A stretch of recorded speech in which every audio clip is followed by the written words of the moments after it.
Hi and welcome to the ILC Home and Property Claims webinar series building up to our specialist conference, the Environmental Challenges of Property Claims. This conference will be held at the Oval in London on the 9th of June. If you're looking for tickets and information, either look on the ILC website or drop me a note at alan@iloveclaims.com. My name's Alan Sisser. I'm the chair of the ILC Home and Property section. I want to say a big thanks to all our corporate partners, Carpenters Group, Claims Consortium Group, CoreLogic, iCab and Innovation Group for their continued support. This allows us to bring you the webinar series, and it also allows us to bring our events at a much more reasonable rate to you.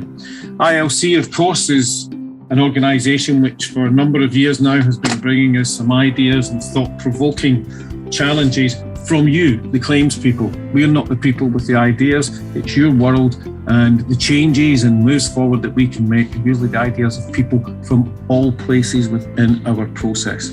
So, as we look forward to the conference, the first in the webinar series, let's take a look at what we've got today.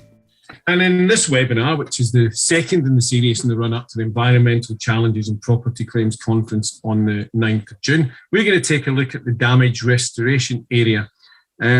You may recall we touched upon this, and actually it was Angela who's on today that touched upon this at the end of our conference in November, and took a look at see what the balance between perhaps cost and environmental challenges aren't as risky as we thought they might have been in the first instance. So today we'll have a chat with some knowledgeable people. Well, I hope they're knowledgeable people, and they'll take a look today at what's actually happening at the process, how we use the equipment and what sort of guidance we get, and perhaps look a little bit at procurement and stuff as well. We're not going to answer everything today because we're kind of leading towards the questions and thoughts that we can deal with on the 9th of June.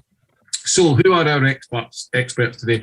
We've got Neil Vickery, General Manager in the UK of Corroventa, Sam Dawson, who's the Commercial Sales Director at Belfor UK, Angela Kelly, Director of Client Operational Delivery at Sedgwick, and Jeremy Sykes in his new role as Chief Strategy Officer for Polygon. Welcome to everybody. As with always, I float a few questions and some people come back and suggest I ask more. So we did come back with this one. So I'm going to start, I guess, with Jeremy.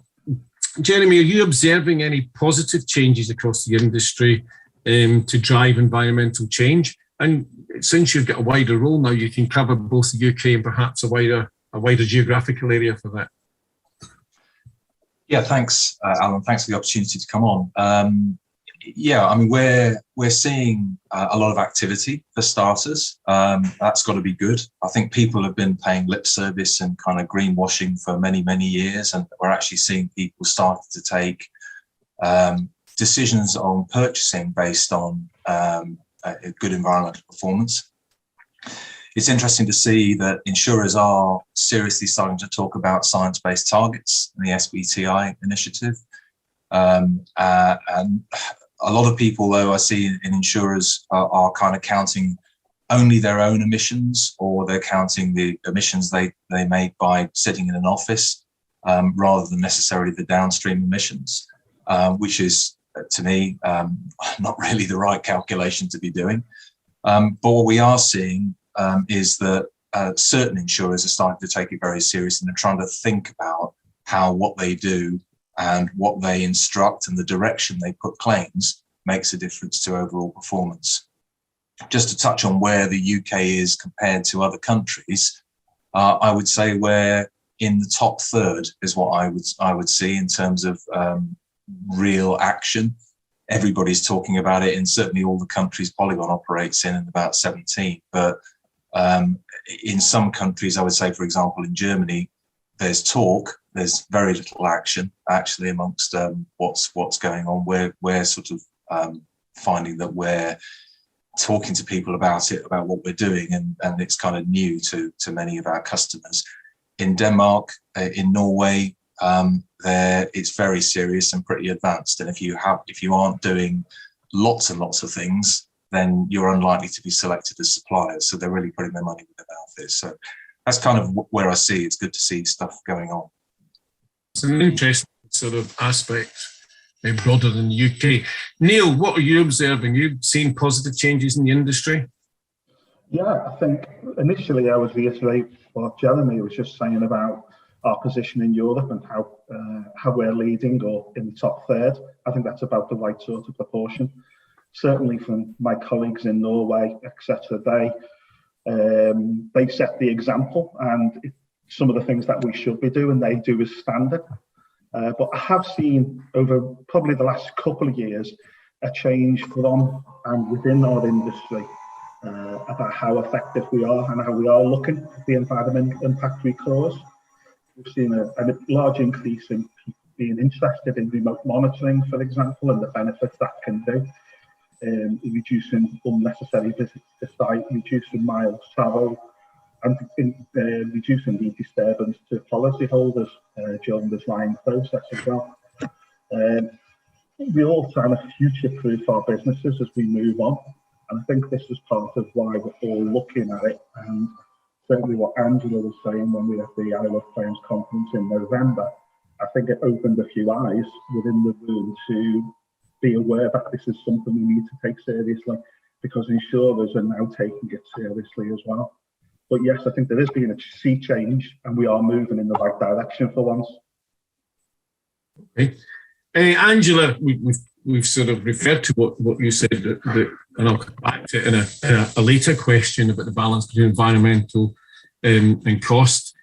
Are you observing any positive changes since November? Are you seeing the industry drive some environmental changes? Yeah, absolutely. I think that there's certainly more discussion about it than there's ever been. And as Jeremy said, it seems to be more not a sort of paying lip service to it, but actually changing policies and actually changing decision where insurers will put their business as a result of how green we will be, and not only in terms of individual sort of claims process, but also across the entire supply chain. So at Cedric, obviously, we've got our own contractor network and restoration network, and very much that has been looked at in terms of, what are we doing to ensure that we are driving that change. And also there's a lot more talk about the metrics. So, are we going to move away from talking purely about the traditional service level agreements and focus more on, metrics that sit around carbon emissions, which, before would never have been discussed. It was very much, we're doing the right thing. And now it's, well, how do you evidence that? Which is absolutely vital, because what gets measured gets done. So the more that we measure this stuff, then absolutely we can drive that change. Okay. Hey, Sam, from a more commercial aspect then, what are you seeing in terms of positive changes environmentally when we look at the commercial sector? Where I get to agree with everyone who's gone before me, thank you, nice and easy. But yeah, for me, I think it started in October last year when I went to one of the first face-to-face conferences in a long time and crawled out of my office for the first time in a long while. And ESG was everywhere, and it kind of caught me a little bit by surprise, if I'm honest. And it was at the absolute forefront of all the discussions. I remember coming back from that conference and kind of waving my arms around like a crazy person, saying, we need to do something. This is happening. Our customers are going to be driving this. We need to start getting really on board with this. And it's just increased since there, basically. All the other conversations I've had with customers and clients, I would say it's been right at the forefront. And I think Jeremy made a really good point. There's been a lot of perhaps lip service and tick boxing going on historically. I think there's a real genuine desire to actually do something and achieve something now, and that's been kind of supported by a wider feeling within the general population. There's unquestionably a lot of noise, a lot of people saying many things, but behind all of this, and we touched on this, I think, a lot at our conference, and we certainly will be in June, there's still an equation between being environmental and cost that we have to settle or discover what it is. So we live in an industry where people buy insurance on cost. Therefore, the pressure is always on the claims process and the claims cost to try and make sure that it's a commercially viable operation. So, Jeremy, is environmental and cost, are they opposites, or are they things that can go hand in hand? In other words, can we become more environmentally friendly and keep up with the cost challenges that face the industry? Oh, for sure. And I think Angela made that point at the conference. I absolutely believe that. I mean, we're in the very fortunate position. And I know it sounds self-serving in this industry, but actually our whole industry is set to restore stuff rather than actually destroy it and replace it. And it's fabulous when the world moves towards you like that. That's what's happening. And I think the challenge is for insurers and for us is to be able to explain all the opportunities there are, whether it's to contents, whether it's to buildings, whether it's the claim sort of process, all the opportunities that we've got to view it from an environmental perspective rather than just viewing it from a kind of, oh, well, I've always done it like this, so I'll carry on doing it like this. And that's a real education that will take a change of hearts and minds. And I think it's also really challenging in an ethanol environment, as it currently stands, to ever be able to understand what's possible. And I think that's going to be really difficult because, you know, everybody on this call has got their own USPs, no doubt, and things that they will all shout about when they go into customers. And the challenge is then when you've got a staff turnover of 40% in the ethanol call sector at the insurer or something, how are you ever going to keep up with making that decision? We've got to think about how we're going to do some of those things, because certainly they're not mutually exclusive, cost and being better environmentally. In fact, I would say it's the opposite. Interesting. Neil, as a manufacturer, what's your take on the cost versus environmental issue? Yeah, I think, as Jeremy said, they're not mutually exclusive. In fact, I think that they're almost a tandem of each other. They need to be working together. You know, people often think that saving the environment, for want of a better expression, is going to be costly and expensive, but I actually think it's the opposite. I think it's a multitude of small differences that will make the huge difference at the end of the day. And a couple of years ago, it was my son's university, and I sat in on a lecture with a professor who deals with renewable energy. And he said, don't bother putting solar panels on your roof or wind turbines in your garden. The best choice you could make is to take or employ an energy provider that uses green energy alone. It'll cost you about £7 a quarter more, but that they can keep up with modern technology and efficiencies. And I think that's the sort of steps we all need to be looking to do.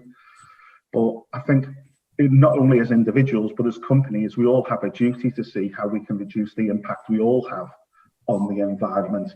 And we need that as an objective within all our businesses and with all what we do, from procurement right the way through insurers, through restoration companies, through equipment manufacturers like ourselves. And I know I do listening to a lot of podcasts while I'm driving around the country, and I listened to one with Bear Grylls, which is an unusual one. But he said, with an objective and a plan, it's going to be very difficult to accomplish what you're setting out to do. But without an objective and a plan, it's virtually impossible. And I think that's the situation we're in, where we've got to have an objective and a plan to look at how much we can reduce the impact we have on the environment as an industry as a whole. Yeah. Angela, you brought this up in this area, as we've already said, in November.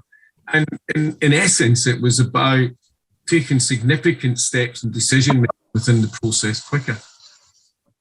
How easily are you getting that across to your clients? I think it's looking at the overall claim process, as we said, and looking at the overall cost of the claim. And I think what can be difficult when we have a variety of different supply chains, then you look at the cost of each of those individual supply chains and what they mean for that service that they give. when actually the point is to look at the overall claim spend and the overall claim time frame, and also that the output of that claim process in terms of carbon emissions, and then you fit in the supply chain to meet those objectives. So I did talk in November around how it can be challenging to look at, for example, the cost of drying in isolation, but actually the cost of drying could actually mean that the overall cost of the claim is much less. The time it takes is much less. The customer's therefore happier. And, we've wasted a lot less, in terms of strip out or, travelling to site to monitor equipment. And that's the whole key. It's looking at that overall claims cost rather than looking at each of the individual suppliers and what they then provide and the rates that they provide for that service. And I think that, that's going to be key as we move on. And some of that, we won't get right. We're talking about drying at the minute, or I'm certainly talking about drying at the moment. That's a key factor here. But the more that we can do test and learns as an industry and accept those test and learns, and sometimes we won't get it right, and then be able to evidence back into our clients that these changes will work and then apply them holistically, I think that will help us make change. Sam, let's take a look at environment and cost then from the commercial angle. You said you went back out in October, came back thinking, gosh, we've got to move forward. How much of the move forward is from drive from your clients, or how much of it is being ready to advise your clients when they're looking for you to be the person that leads the way in a damage restoration area? I think there's two elements. So kind of echoing what Jeremy was talking about from a Balfour European approach, it's been at the pretty much forefront of what we've been doing now.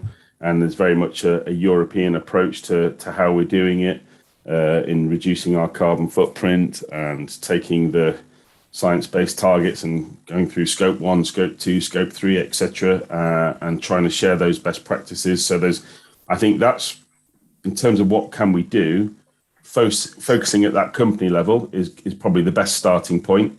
And that's also going to get us onto those tenders and make sure we tick the box from a purchasing point of view, which I can't remember who mentioned it, but that's certainly coming down the road now. Again, I agree. I think we're in a great starting point because inherently restoration comes from that great place of it is a more environmentally sustainable approach. It's using less waste, it's using less materials, it's using less energy. But at the same time, don't be complacent. It would be a bit easy to just kind of sit back and say, well, we've been doing this forever. We have, but I think probably the biggest challenge is going to be how do we evidence this? How do we document this? And how do we educate is probably going to be one of the biggest challenges as well. The awareness is increasing and the interest and the desire to achieve these goals is definitely there. But there's going to be a pretty big and challenging education piece for the market and the decision makers involved in terms of what is best practice and how can we be certain that this is the best way forward. I mean, if we, my perspective as well, we're looking at residential domestic claims, but also commercial, and there's quite a bit of a big night and day between those. Still cost is a massive driver. We can't get away from that, and it will be for a long time to come, I'm sure. On a major and complex loss or a commercial claim, the business interruption cost is probably the biggest driver on that, and ultimately the time it takes to do that recovery and how you do it is probably much more of a focus than the environmental aspects at this point in time. I had a chat with some of the team to say, has anybody actually mentioned about doing claims in a sustainable way or approaching it sustainably on any of these commercial losses? And the honest answer is they're not. And I don't think that's even in the agenda at the point of the claim and dealing with those claims. So this is the areas we can start to push and improve and say, hey, we're doing something by the practices and the guidance and the protocol that we're doing internally. But think there's going to start to see a lot more pressure coming from policyholders on the domestic side and their expectations and what they want to see from how we handle claims. So yeah, it's how we square the circle between the environmental versus the cost, and that's going to be quite a bit of a lot of head scratching as to how we do it. And data capture, recording, all of that is going to be crucial going forward. So it again touches into that technology arena. Yeah, I mean, this part about whether or not the customer will be driven by the cost or the environment, there's a lot of very, very interesting stats out there that say that hasn't changed as much as to force things as much as we might like to think. Jeremy, let's go back and let's look at, process, guidance, equipment, because something that keeps coming up here is that this industry can be very good environmentally if it does it properly. Yeah, I don't mean that to sound in any way demeaning, but it is an issue. Because you've then got to prove that restoration or repair for whatever is actually better than replacement. And that might not always be the case. It's not a simple one case fits all, because in restoration there might be a lot more journeys involved, etc. But as an industry, are the restoration companies really being able to give the service that they should be from an environmentally cost sector? And I'm not necessarily blaming the industry for that, because somebody has to drive how that service is procured. Well, a couple of points, if I may, that you raised there. I mean, one, no, you can't fix everything just by drying it out or polishing it or cleaning it up or doing something. Sometimes you do have to strip stuff out and replace it, but nobody's saying otherwise. And we sponsored research in Sweden I think it was about 4 years ago now, to look at, for the same size of rooms, and these were bathrooms, what would be the environmental impact of a restoration-only approach versus a repair-only approach. And we came up with figures per square metre of surface of these rooms, kilograms of CO2 equivalent. And it's a multiple of 13 times between repair and replacement. That shouldn't be, repair and restoration. And that shouldn't be really a surprise, because you're using a lot of materials, you've got a lot of different people going to site, you're taking stuff out, you're wasting stuff, etc., etc. But it's a massive multiple. So I think that there are a lot of opportunities for us to do things. And even if you only partly go down a restoration route, if your restoration route is your kind of default in your process, and you say, I look at this through kind of environmental goggles or a sustainable goggles to start with, rather than actually pushing it straight down let's strip it out, get rid of it and rebuild it, then you're going to be more environmentally responsible probably by default. And then you can, if you have to replace stuff, then you have to replace stuff, but doing it that way around, if you like. I think the other key thing about process is we have a record in the UK, and it is reasonably unique compared to the countries that I look at as well, of salami slice purchasing, as I call it. I think Angela was talking about, we buy lots of things. Insurers tend to buy single things from single suppliers, which creates long claims. It might make cheap unit prices for each item, but it doesn't necessarily make cheap claims good customer experiences or short claims. Those kind of ways mean that we put stuff into the process which makes claims long. In an environmental perspective, if you just talk about water, it actually makes them environmentally much worse as well, because if you leave a claim, and we've measured this, an extra 21 days because you've got another partner in the middle of it, then you use an awful lot more energy to get the water out of the materials because they've had more time to soak in. So, all of these things, they don't cost anymore. They're just actually thinking it through from an environmental perspective too. Okay. Neil, from your perspective then, I think we mentioned before, and I think this was discussed previously when we've discussed this issue, that perhaps the route to this and many other issues within the claims world is to try and get it off to the right start. Have the right people involved at the beginning to make sure that environmentally the technology is used in the right place at the right time. But why is that not happening already? Why have we not got the right people in at the beginning? And that's not necessarily to complicate it. We don't want to send in, super qualified PhD people to do simple work, because that wouldn't be in any way economically viable. So what do we need to do from manufacturers' perspective? Does the industry need to do to help it move forward? Yeah, I think there's quite a few amendments to the system we can do. But just to reiterate what Jeremy said there, that delays in getting instructions to the restoration companies cause massive problems and delays right as a knock-on right the way through the process.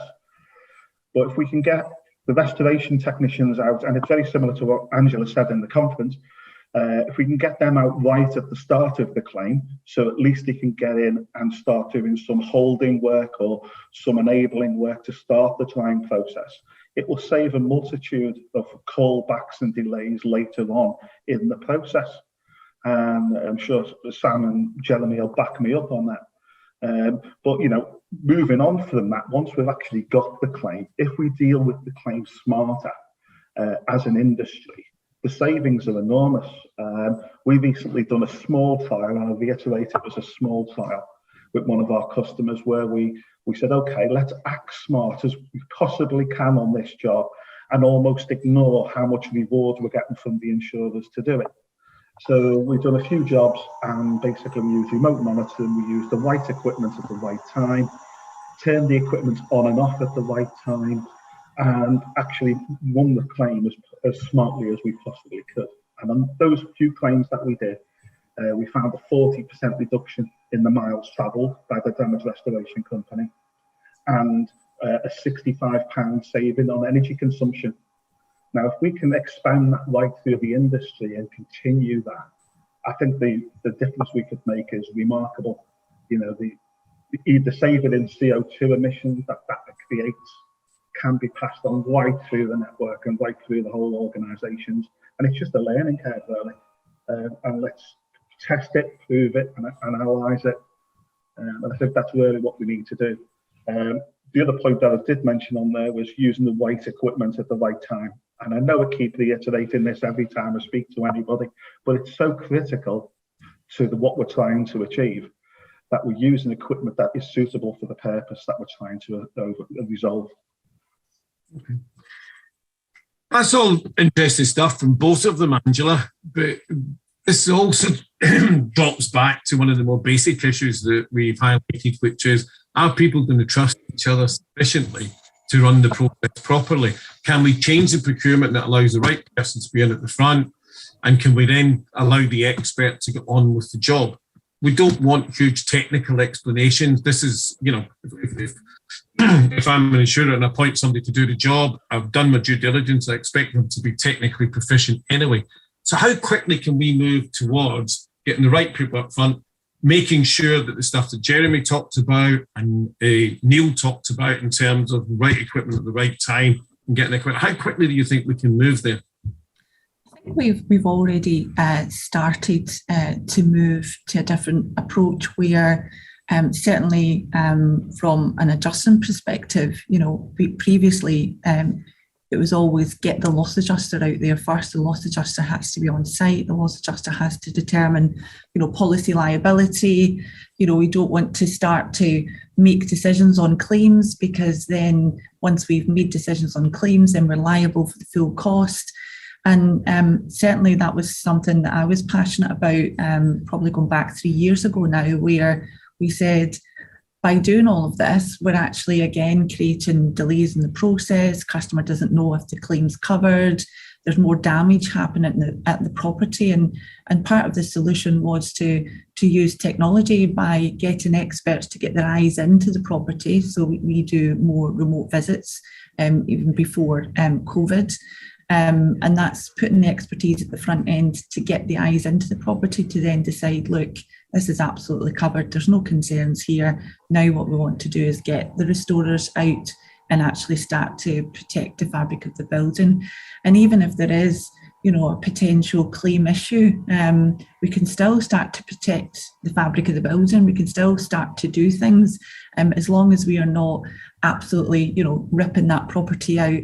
Then, you know, we did research on it, and we were supported to say that actually we would not be confirming liability by doing some of that work. So we just need to go on with it. If there was something that happened later on that the claim was not covered, then we would be able to manage that with the customer. And actually, guess what? We've actually saved, you know, some further damage at your home, and customers were then ultimately satisfied. Certainly weren't happy, but absolutely, you know, satisfied that something had been done. So it's looking at things differently, where what is getting in the way of getting the restorers out there quickly, and some of that is the claims decisions. And I think sometimes we can overreact when perhaps there's a claims decision that could be made, you know, incorrectly, and then we change the process around that one incident that's happened, rather than, we might get it wrong sometimes, but you know, the majority of the time we don't. Therefore, let's keep going, because we know this is the right thing to do. Yeah, I think that's actually a key measurement. I wonder if anybody's ever made it, is that do they overreact to a small number of instances, cause far more cost through the protection against that industry across the whole process. Sam, I'm quite interested in if you see a variance. So I would imagine in some commercial work, you don't have a delay in getting an instruction because of the potential damage and business interruption implications that you mentioned earlier. So do you see a vast difference between some of the commercial stuff that you get, and what impact does it have when you know what's happening quickly and you're appointed quickly? And in commercial, can I put it this way, is your appointment, does it give you more leeway to act quickly, even when you're not appointed quickly? Short answer, yes, I think is probably the honest answer, for a couple of reasons. Typically, you'll be working under instruction of the actual end customer policyholder, you know, and they're probably going to take a settlement from their insurer and pay us directly for the works that we undertake. So they have more decision-making capability in terms of their recovery, and have the ability to make those decisions quicker and action that things like immediate mitigation, which can have a significant impact on reducing secondary damage and the life cycle of claim, etc., etc. But ultimately, for me, I think it's a big, complicated subject, and it's could be simplified down to, I think, the key measure that we need to be focusing on, which touches on that domestic and commercial difference, is the time factor. If we're all aiming to reduce the life cycle of claims, then we're doing the right things, and that is inherently going to have a positive impact on the environmental impact and making us deliver more sustainable claims, because you're looking at, you know, reducing secondary damage caused by delays. There's going to be fewer visits, there's going to be less power and energy used, fewer materials as a result, and more it effectively means more efficient and effective drying processes, like using the right tool for the right job at the right time, as Neil alluded to. So that's probably quite exciting for me in the industry, is that there's a lot of opportunities to make the claims process more efficient. I mean, we've seen it ourselves in the end-to-end process. The reduction in the life cycles has been significant, because you're streamlining that process as opposed to multiple hands-off and the various communications and delays. So maybe right now it's such a big subject and there's lots of things to focus on, but maybe that's the one area to really to zone in on and to put a lot of our focus. And I think it needs drive, Sam, because although the subject that's brought this to the front again is new, looking to speed the process has been on every debate I've ever had in any conference, because its impact and a multitude of things is severe. So what I'd like to do in thinking is with you guys, and possibly now a couple of people have thought of, to hold perhaps like a virtual round table that looks at that process and comes up with some thoughts which we may present on the 9th of June at the conference. So I'd be really interested to explore that with you afterwards. But we don't want to answer all the questions today because we want people to come on the 9th of June, of course, and do it. But let me just go out with one thing. I'll ask you one question. What guidance would you give insurance procurement people now to try and make sure that they can move forward with their environmental targets and have a positive cost impact and customer impact? Jeremy, that's a quick one to throw at you, but I know you'd get good thinking in that one anyway. That's a great easy one just to give me, Alan. Thanks for that. It's a massive question because firstly you've got to think walk in the customer's shoes, the end customer's shoes, and we've talked all about claims, but there is a job of work to do for insurers to talk about prevention of claims.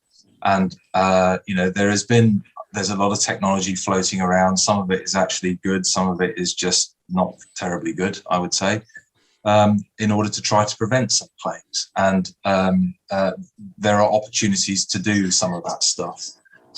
There are also promises made in policies.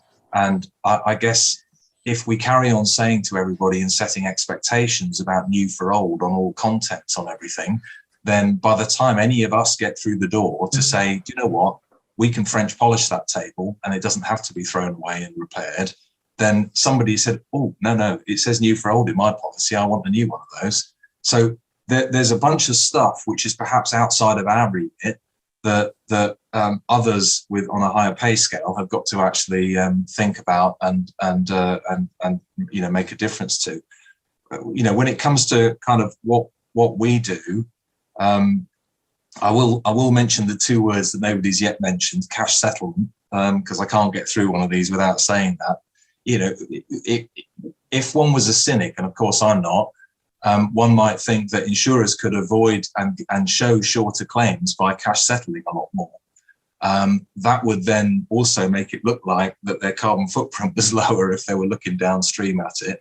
But actually what it is actually saying it's somebody else's problem and I don't care what happens to it. And that's a real danger. If we're really serious about this, that's a real danger. And I know that sounds a bit self-serving because we in the supply chain would like to have more work, but it's a truth as well. You don't know what's going to happen to that cash actually, and you don't know how it's going to be done.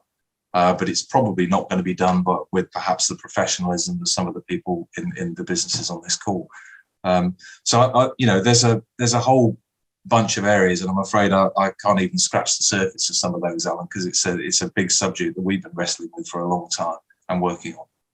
Yeah, and it is. And of course, even with cash settle, I begin to wonder scope 3 is something like, is it 16 or 18 areas involved in it as well? We don't know whether that'll come on, whether that loosely connects or whether there is a strong link. I don't know. Over to you then, Neil. What advice or what guidance could you give to insurers to help them get this process through quicker? Yeah, I think I'm a great believer in world-class basics. So you get the basics right and you'll deal with most of the problems before it become a major issue. And as you reiterated earlier on, Alan, I think you were trying to edge the conversation in a way. I think if we can get 90% of the claims dealt with easily and using those basic scenarios, when we come across the major issues, we then have the time and the brain and the mind power to actually deal with them almost separately. And they can be then flagged up to insurers as a problem job, whatever it might be. I think we've got to try and achieve the best results, but the best results might be different on each project. So it might be trying to accomplish that job with using as little energy as possible. The policyholder might be on a card meter, and therefore you need to take energy to account. You may need to look at how quick you can get that project done. Like Sam was saying, on a commercial job, it's more about getting the job done as quick as you possibly can. And the other thing is, obviously, when you can restore, do restore. But it's one of those difficult scenarios with restoration, because as soon as you dispose of anything, it's more often than not going to landfill rather than being potentially passed downstream. And therefore, we need to look at the whole thing to see how we can achieve it and get better results. And I think working in partnership with people is massive. Instead of us all working independently, us as a manufacturer, and then the rest of restorers and the insurers, let's do more collaboration to see what we're really trying to achieve and see how we can work smarter and work better to accomplish those goals. It's far too easy for us to manufacture a magnificent machine full of technology, full of power, but then if it's too expensive, we're never going to sell it. So let's make sure we're manufacturing the equipment that people are going to use constantly at the best level we can.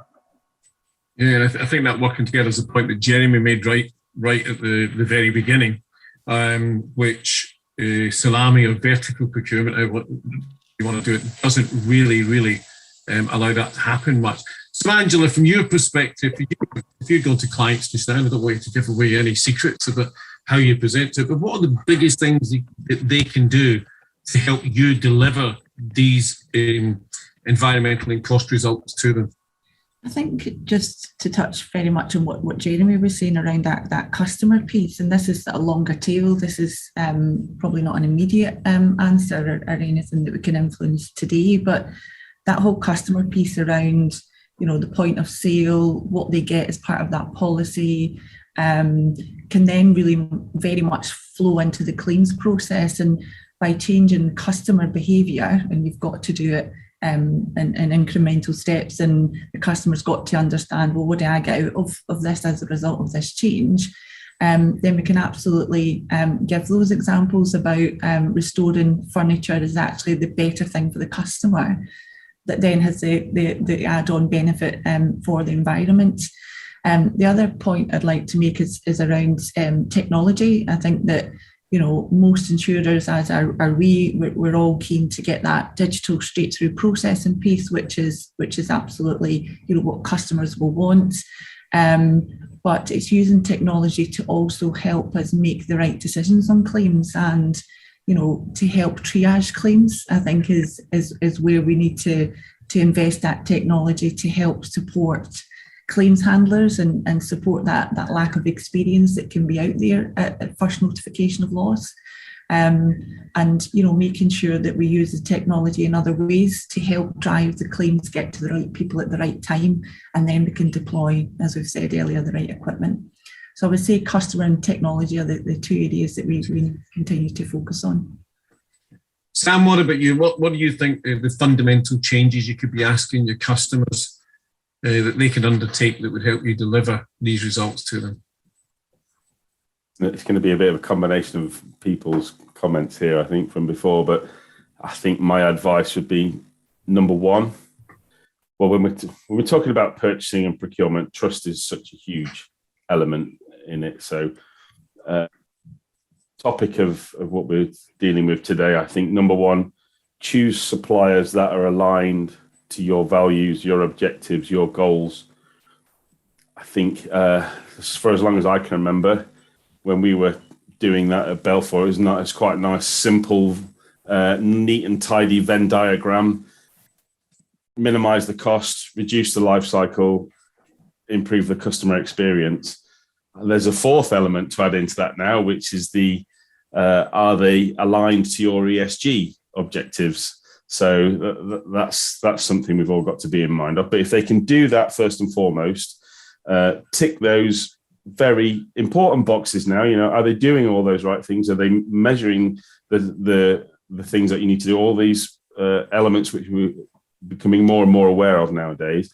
And then after that, as I kind of said before, focus on trying to make that process and that claims more efficient. So for me, I think probably focus on the life cycle of the claim, because if it's too easy to get bogged down and distracted with lots of different things. But for me, if you can focus on reducing the life cycle of the claim, that is going to take this kind of look after the pennies and the pounds look after themselves in a way. If you're dealing with claims quickly, and I love Jeremy's point, by the way, that doesn't necessarily mean cash settle it, forget about it and let it drop into a black hole. If you're dealing with those claims properly, doing the right thing, and trying to get them completed as quickly as possible, it's going to have a positive impact on the environmental issues and the sustainability. Okay.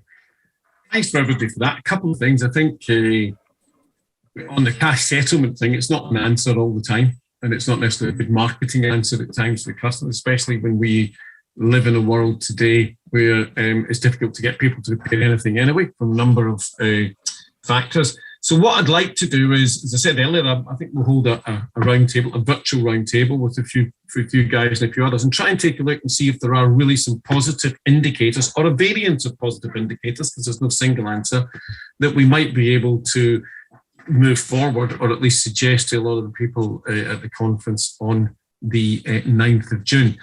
It's a mixture of automation, good advice, appropriate people at the appropriate time, but it is certainly the one common theme that we get yet again is that we have to pull in the time frame. It's a must from both, certainly from an environmental perspective, but also from a cost and customer satisfaction perspective as well. So thank you to Sam, to Jeremy, to Angela and Neil again.